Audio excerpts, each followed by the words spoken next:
My 6-year-old son went to Disney with my parents and sister. My phone rang. This is Disney staff. Your child is at Lost and Found. Shaking, my son said, Mom. They left me and went home. I called my mother. She laughed. Oh, really? Didn't notice. My sister chuckled. My kids never get lost. They had no idea what was coming. The June morning sun shone down on North Rexford Drive, where luxurious mansions line the streets of Beverly Hills. Jennifer watched her husband Michael Miller drive off to work in his beloved Lexus RX, then returned to the kitchen. She carefully packed Tommy's lunchbox with organic vegetables and bread from Trader Joe's, celery and carrot sticks, a turkey sandwich on whole wheat bread, and fresh blueberries, all ingredients chosen with her growing child's health in mind. Mom, I love today's sandwich. Tommy burst into the kitchen wearing his bright red Spider-Man t-shirt, his face beaming with joy. Jennifer gently stroked his head as she lovingly placed the sandwich in his lunchbox. What are you learning today? Math. And we're going to read English books too. The teacher said I'm really good at reading. Tommy puffed out his chest proudly. Though only in first grade, he was already reading at a second grade level. While his education-minded parents had influenced this, it was primarily due to his naturally curious personality. This peaceful morning scene was typical for the Miller family. Jennifer earned $80,000 annually as a luxury real estate agent, while Michael brought in $120,000 as a department head at a major construction company. Though not wealthy by Beverly Hills standards, they were a family bound by genuine love. Meanwhile, Jennifer's mother Patricia Henderson was a well-known figure in Beverly Hills charitable circles. As the director of the Children First Foundation, she raised over $1 million annually to support local children, at least, that's how it appeared on the surface. The Beverly Hills Courier had dubbed her the Queen of Charity, and she had even received recognition from the state governor. Donors trusted her implicitly, and her word alone could bring in substantial donations. Her sister Ashley Thompson also garnered attention, albeit differently. As a parenting influencer with 500,000 followers, she received constant advertising requests from famous brands like Pottery Barn Kids and The Honest Company. She cultivated a perfect mother image while doing high-paying product reviews. Her Instagram and TikTok posts regularly received tens of thousands of likes, and her advertising revenue alone exceeded $300,000 annually. With my parenting methods, children never get lost, Ashley would proclaim. Jennifer watched her sister's pronouncements with mixed feelings. Those sisters, their values differed greatly. As Tommy's 7th birthday approached, he made a request at the breakfast table. Mom, I want to go to Disneyland. I want to meet Spider-Man. Jennifer's expression grew complicated.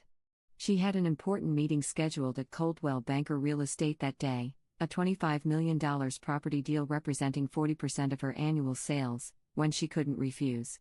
We'll take him, Patricia offered, and Ashley nodded in agreement with a smile.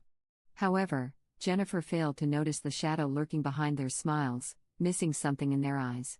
It's your mother and Ashley, they'll be fine. This deal could make or break your year, right? Michael's words convinced Jennifer to reluctantly agree, though she couldn't shake an uneasy feeling. Her mother was certainly a respected philanthropist, and her sister considered herself a parenting professional. Still, something felt off. Be careful, okay? Call me right away if anything happens. Tommy, make sure you listen to Grandma. Jennifer repeatedly cautioned them as she saw Tommy off at the front door. Her son, wearing his Spider-Man backpack, was bouncing with excitement. Her mother and Ashley's smiles. Everything seemed perfect that morning. In the quiet of the upscale neighborhood, their brand new Mercedes-Benz drove away. The June sky was exceptionally clear. Tommy looked so happy. Jennifer thought to herself as she looked at the photo on her smartphone. Taken at 9 a.m. at the Disneyland entrance, it showed her son in his Spider-Man t-shirt, arms spread wide with joy. Patricia and Ashley were also in the picture, wearing perfect smiles. Don't worry, Jenny. We'll take good care of him, read her mother's message. Jennifer sent a brief reply. After all, her mother was the director of the Children First Foundation, dedicating her life to supporting children. Surely she would take perfect care of Tommy. At the Coldwell Banker office, Jennifer immersed herself in preparing for the $25 million deal. As she reviewed the luxury property documents, she occasionally checked her phone. Photos arrived at 10 a.m. in front of the Ferris wheel, and at 11 a.m. from Adventureland. In every picture, Tommy was beaming. Everything's ready, she thought. As the important client meeting approached in the early afternoon, she finished her final document review and touched up her makeup, checking her phone once more. However, no photos had arrived since noon. They must be having too much fun to take pictures, she tried to convince herself. Just then, her phone rang. An unknown number. She normally wouldn't answer, but concerned about her son, she picked up. Mrs. Miller? This is John Martin from Disneyland Guest Services. Your son is currently at our Lost Children Center. Jennifer felt the blood drain from her face. What? Tommy? But my mother and sister are with him. Your son was found alone near Adventureland about 30 minutes ago by our staff. He's currently being cared for at the Lost Children's Center. With trembling hands gripping her phone, Jennifer caught her breath. Can I speak with Tommy? Of course. Through the receiver came her son's voice, choked with sobs. Jennifer's heart clenched. Tommy, are you okay? What happened? Grandma and Aunt Ashley, they left me, they went away. Her son's trembling voice froze Jennifer's entire body. What do you mean? How long have you been there? After lunch. Grandma said wait here for a moment, but they never came back. His Spider-Man t-shirt was dirty, and his face was streaked with tears. The staff's photo showed it all too clearly. Are you hungry? Did you eat anything? Yes, but I'm hungry again. I was scared, Mom. Those words snapped something inside Jennifer. She called her mother's phone. It rang several times before being answered, with the sound of lively music in the background. It sounded like a shopping mall. Oh, Jenny? What is it? Patricia's voice was surprisingly bright and casual. Mom, where's Tommy? Tommy. Isn't he still at Disneyland? Still? What do you mean? Oh my, really? I hadn't noticed. Her voice had an oddly detached quality. In the background, Ashley's voice could be heard. Well, my children never get lost. Those words turned Jennifer's vision red. Mom, Tommy is at the Lost Children's Center right now. Because you abandoned him. Abandoned? Surely not. We didn't mean to. I got a call from security. They have it all on surveillance cameras. A moment of silence. Jenny, are you doubting me? I'm the director of the Children First Foundation. I would never abandon a child. She hung up and immediately called Michael. I'll go to Disneyland right away. You have that important meeting, right? I'll handle this. Michael's voice tried to maintain composure, but the anger underneath was palpable.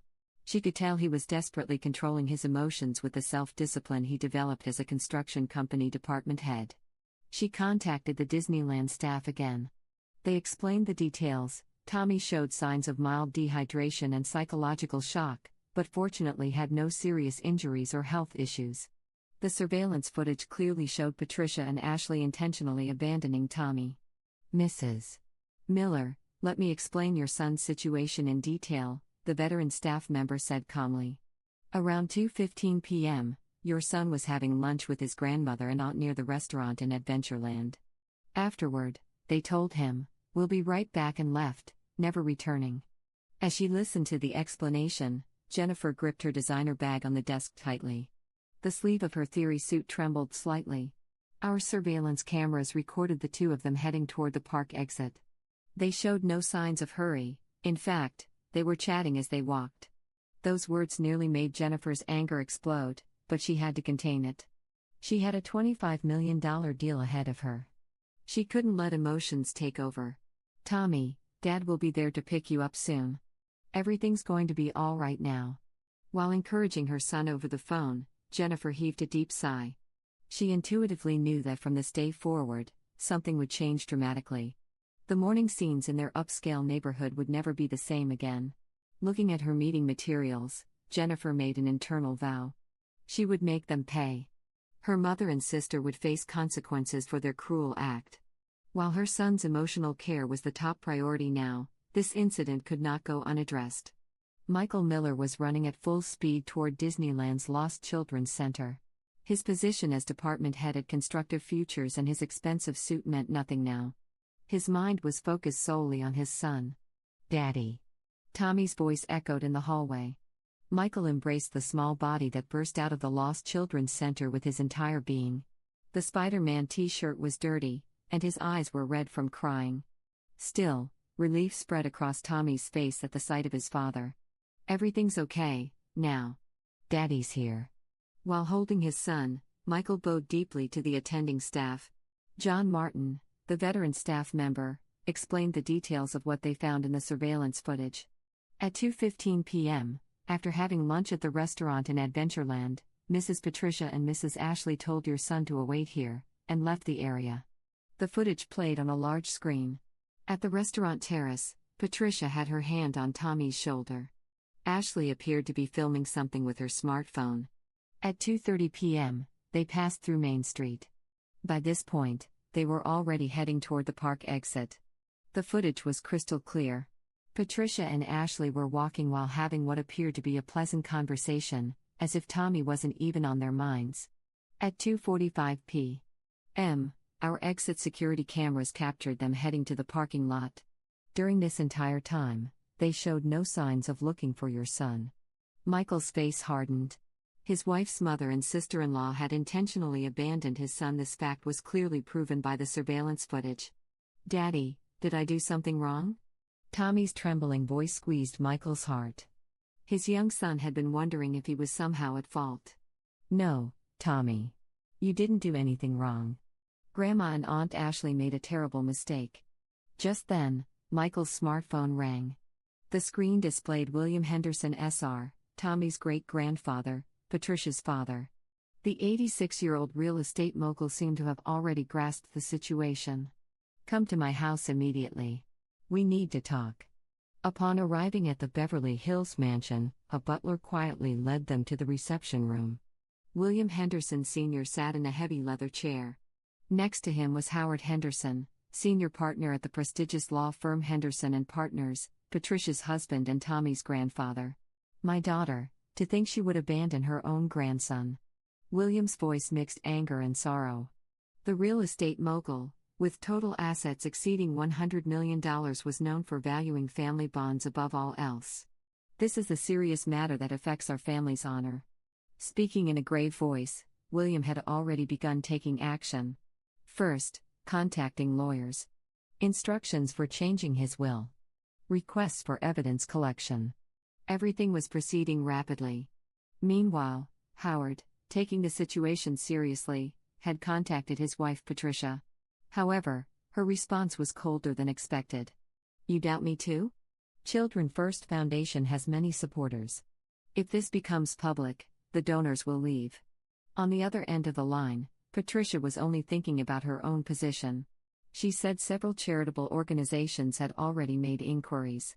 There were concerns about the impact on her reputation. And Sister Ashley was making things even worse. A long explanation posted on Instagram.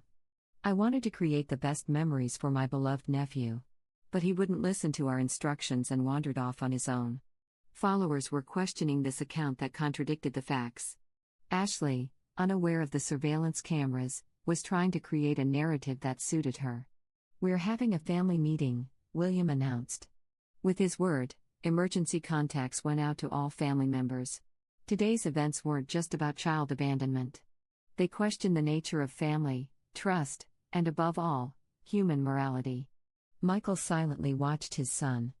Tommy had fallen asleep on the reception room sofa, exhausted. His Spider-Man t-shirt was still dirty. "They will pay for this," Michael vowed internally. He and Jennifer had already determined their course of action. Considering legal measures. More importantly, their son's emotional care. Everything needed to be prioritized and planned systematically. William stood by the window, looking down at the Beverly Hills twilight. His expression showed the severity of the family drama about to unfold. A heavy atmosphere filled the living room of the Henderson mansion. One of Beverly Hills' most impressive residences, owned by William Henderson Sr. Italian marble floors, French antique furniture, Spanish chandeliers. All of it emphasized the solemnity of tonight's family meeting. Family members gathered one by one. Jennifer arrived first, having finished her important meeting. Her suit was impeccable, but her expression showed fatigue. Michael had put the sleeping Tommy to bed in the adjacent guest room, quietly closing the door. Then Patricia and Ashley appeared. Surprisingly, they showed no signs of regret. Rather, they seemed to act as if they were the victims. We will now view the surveillance footage. William's butler turned on the 80 inches display. First footage, Adventureland Restaurant, 2:15 p.m. Patricia adjusting her new Hermes bag while speaking to Tommy. Wait here. We'll be right back. Next footage, 2:20 p.m. Ashley filming something with her smartphone. 2:30 p.m. Main Street footage. Patricia and Ashley chatting while eating ice cream. Acting as if Tommy wasn't even on their minds. 2:45 p.m. Park exit footage. The two heading to the parking lot with luxury brand shopping bags. Then records of them driving the Mercedes-Benz to a Beverly Hills shopping mall. When the footage ended, the room fell into complete silence. William's voice resonated heavily. Patricia, why did you commit such a cruel act? Father, I have my reasons. Silence. His voice was cold and sharp. You intentionally abandoned my grandson, my beloved great-grandson. This fact is now undeniable. Howard Henderson gradually moved his chair away from his wife Patricia. As senior partner at Henderson and Partners, he fully understood the legal weight of the footage. This is a form of child abuse. Howard's words froze the room's atmosphere. Even you blame me? Patricia's voice rose shrilly. I'm the director of the Children First Foundation. I've dedicated my life to helping children. That's precisely why, William interrupted. Your actions are not just cruel, they're a complete betrayal. To abandon your own grandson while in a position to support children. The elderly man closed his eyes heavily and delivered his next words. As of today, you and Ashley are removed from the inheritance. What? Ashley spoke up for the first time. Grandpa, I've already consulted with the lawyers. All my assets will be transferred to Jennifer and Tommy. And some will be donated to a new child protection organization. Patricia's face turned ashen. Father, but our livelihood. Your livelihood? William's voice grew colder. You lost the right to worry about such things when you abandoned a 6-year-old child. Just then, Patricia's smartphone began ringing. An emergency contact from the Children First Foundation's board. They had already grasped the situation and decided to hold an emergency meeting. Ashley's smartphone was constantly chiming with notifications. Critical comments were flooding her Instagram post attempting to explain her actions. Moreover, an email arrived announcing contract termination from one of her major sponsors. Patricia. Now her husband Howard spoke up. I have something to say as well. His expression showed unprecedented severity. I'll contact a divorce lawyer tomorrow. Howard. So this was your true nature. In 30 years of marriage, I've never been so disappointed. Though maintaining his dignity as senior partner at Henderson and Partners, his voice was filled with sadness. Meanwhile, the media had begun moving quickly. A reporter from the Beverly Hills Courier requested an interview with Patricia. Investigation of the Children First Foundation had also begun. This act goes against our organization's principles and we are taking this very seriously. An official comment from the board had already begun circulating in the media. And Ashley's social media empire was showing rapid signs of collapse. A self-proclaimed parenting expert abandoning a child? Hypocrite. Sponsor companies should reconsider their contracts with this influencer. Critical comments snowballed. Led by Pottery Barn Kids, major sponsors announced contract terminations one after another. Her 500,000 followers dropped to 300,000 within 24 hours. This is just the beginning, Williams said. No one could argue with his words. Night crept into the mansion's living room. The chandelier light illuminated Patricia and Ashley's pale faces. No one stood by them. The former queen of high society and popular influencer found themselves completely isolated. In the adjacent room, Tommy was sleeping peacefully. Jennifer had changed him into a fresh Spider-Man t-shirt. His small body seemed to have finally found peaceful rest.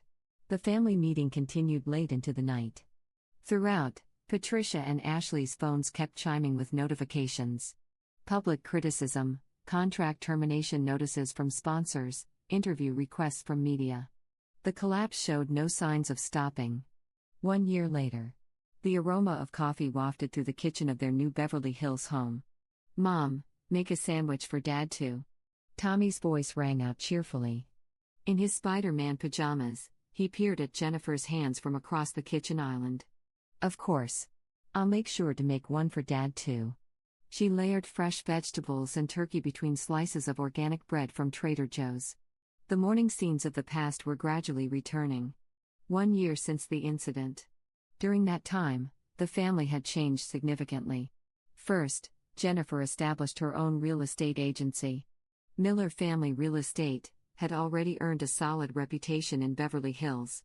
Great-grandfather William's trust and support had been a tremendous help. Michael was promoted to vice president at Constructive Futures. His determination to protect his family and sincere dedication to work had earned him this advancement. Most notably, Tommy had changed. Through twice-weekly counseling, his trauma gradually healed. The bright smile of the Spider-Man-loving boy had returned. "Mom, I'm okay, now." When Tommy suddenly said this one day, Jennifer couldn't help but cry. Meanwhile, Patricia and Ashley's downfall had been more dramatic than anyone expected. The Children First Foundation decided to dismiss Patricia. Major donors unanimously withdrew their support. "We cannot accept someone who committed such an inhumane act of abandoning a child leading a children's support organization," the donors' verdict was harsh. Ashley's social media followers dropped by over 90% in just 2 weeks. Her brand as a parenting influencer completely collapsed. All contracts with sponsor companies were terminated. Her glamorous life with an annual income of $300,000 vanished in an instant. The two now reportedly lived in a small apartment in San Fernando Valley. A modest life far removed from luxury. Patricia, who developed depression, rarely went out. Ashley, unable to find new work, spent most of her days as a shut-in. They brought this on themselves. Howard's words seemed cold but rang true. After the divorce, he maintained his position as senior partner at the law firm and began a new life. Every weekend, family dinners were held at Williams' mansion. The 86-year-old real estate mogul cherished his time with his great-grandson Tommy above all else. "It was the wisest decision of my life," Williams said about changing his inheritance. The majority of his assets exceeding $100 million would be entrusted to Jennifer and Tommy. Part of it was used to establish a new child protection foundation. The New Dawn Foundation. The name embodied the family's determination to greet a new morning. Drawing from the abandonment incident experience, it focused on providing emotional care for children. Jennifer served as one of the directors, involved in its operations. "I've learned the difference between genuine love and false love," Jennifer said in an interview. The foundation would fight against the cruelty lurking behind superficial kindness, against adults who hurt children for the sake of social status and appearances. The Beverly Hills morning sunlight remained as bright as ever. "Dad's home." When Michael stopped by before heading to work, Tommy ran to him joyfully. His new Spider-Man t-shirt gleamed in the morning light. "We're going to Grandpa's house tonight, right?" The family of 3 nodded with smiles at Tommy's question. Their relationship with Howard had actually deepened after the incident. His love for his grandson had become more genuine than ever. The scent of homemade sandwiches filled the kitchen. On the living room wall hung a frame with the New Dawn Foundation's principles. "Protecting those we love sometimes requires painful choices. But those choices bring forth a new morning." These words quietly told the story of their journey over the past year. Outside the window, the California sun was rising. It marked both an ending and a beginning. It was light announcing the dawn of a new story, guided by genuine love.